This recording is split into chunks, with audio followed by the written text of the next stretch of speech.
Right, good morning, welcome back. Okay, as the title says, simple skills, chewed screws. In every part of your mechanical dealings, you'll come across at some point or another a chewed screw head that's difficult to get out. It's the kind of screw heads that are 3/4 chewed. You kind of still get a hold on them, but you know that if you put any weight on them, they're going to strip and you'll be reaching for the drill bits and the welder and all the angst and all the grief, and it'll be a world of hurt. So there's a little something you can do, something my old man showed me maybe 45 years ago, of how to get a screw out if it's almost chewed, but just that last chance before you reach for the butcher tools to actually get it out intact, absolutely for free, and it just takes a minute. And I'll show you what it is. Come and have a look. It's something as simple as grinding paste, and that is valve grinding paste that you use for lapping valves on an engine. Now, you probably haven't got this in your garage, but if you have, then this is the best way, the easiest, simple way to make that last-ditch attempt to get that fastener out before you reach for the butchery tools. All you need to do with it is take a little smear on your finger and put it in the end of the fastener. But I want to show you first of all, before I do that, how bad they are at the moment, because I hammered them in with the impact driver deliberately to welly them out a little bit and make them slightly chewed. So let's show you with the tools, some hand tools, first of all what they're like without this in place. Have a close look. First need this end, an ordinary Allen screw. Put the Allen key in, and I've got that much movement. Show you it that way around.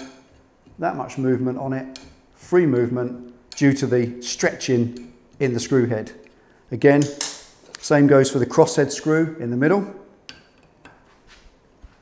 Quite a lot of movement. That's pretty chewed already, just about to go.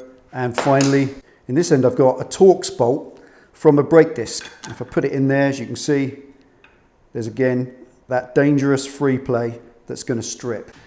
Okay, so with all those three, potential to strip out the minute you lean on them with any force whatsoever, especially the Torx bolt from a brake disc, because you know they're thread locked in, they're also tight in the first place, and even when you crack it, you know that the chances are it's going to remain tight due to the thread lock all the way out. So, as I said, before you reach for the drill bit or anything else, take your gritty grinding paste and simply finger wipe a little bit of it into the end of each of the screw heads. Fill them up with the grinding paste like that.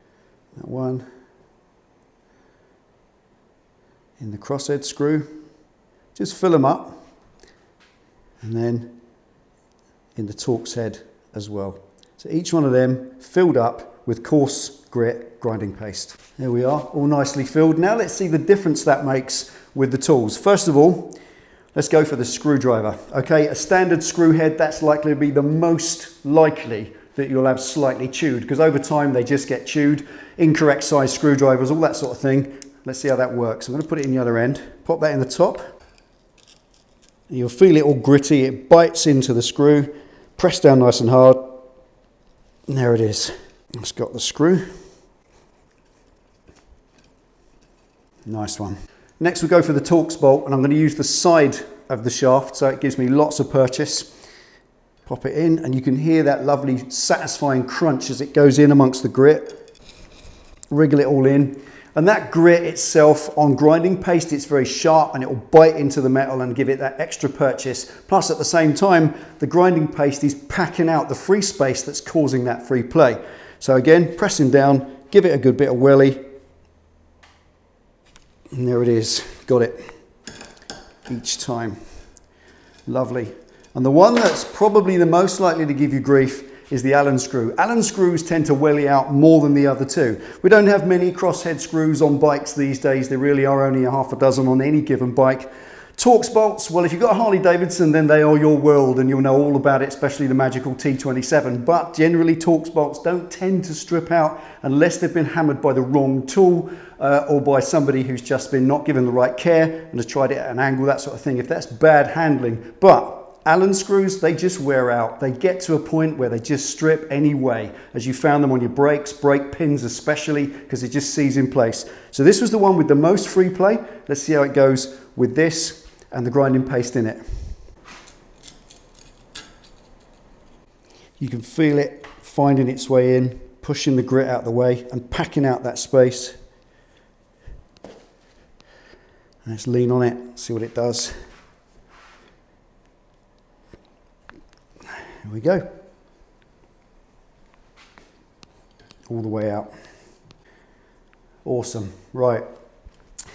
So I think that proves the point. That's what my old man taught me all those years ago. Just reach for a little bit of grinding paste, pop it in a fastener, a screw head that is really stretched and damaged and is almost about to strip completely and cause you all sorts of problems. There are loads of other methods. Obviously a Torx bit, you can tap a Torx bit into an Allen screw. We all know that one. And of course there are the butchery methods. You can drill them off, you can put a welder, you can get a welder tool in there, all sorts of different things. But a little tub of grinding paste in your toolbox, that can be your get out of jail free card a million times, it truly can. It's not expensive, you're probably never likely to use it for grinding or lapping valves unless you build engines. And if you do build engines, then you already know about this because it's an old trick. But if you haven't got any, it's about £3 or £4. I saw some of it online the other day. I think it was Amazon, $3.99 for a pot of grinding paste. Get the coarse grinding paste if you can, that's slightly better. It will grip a little bit better. And of course, it isn't only useful for internal screws like this, meaning Allens and crossheads and Torx, also sockets. If you've got a bolt head that's halfway wrung and you can't get a socket to bite it, what's wrong with getting a big fingerful of that, put it inside the socket itself, put it on there and use all that grit to bite into that bolt and hopefully give you a bit of purchase, get it off before it strips completely. There we are, that is it. Simple skills, using grinding paste on screws and fasteners that are almost wrung out before you reach for the cutting tools, the drill bits and the welder. That's it, there we are. Thanks for watching, take it easy, ride safe. I'll see you next time.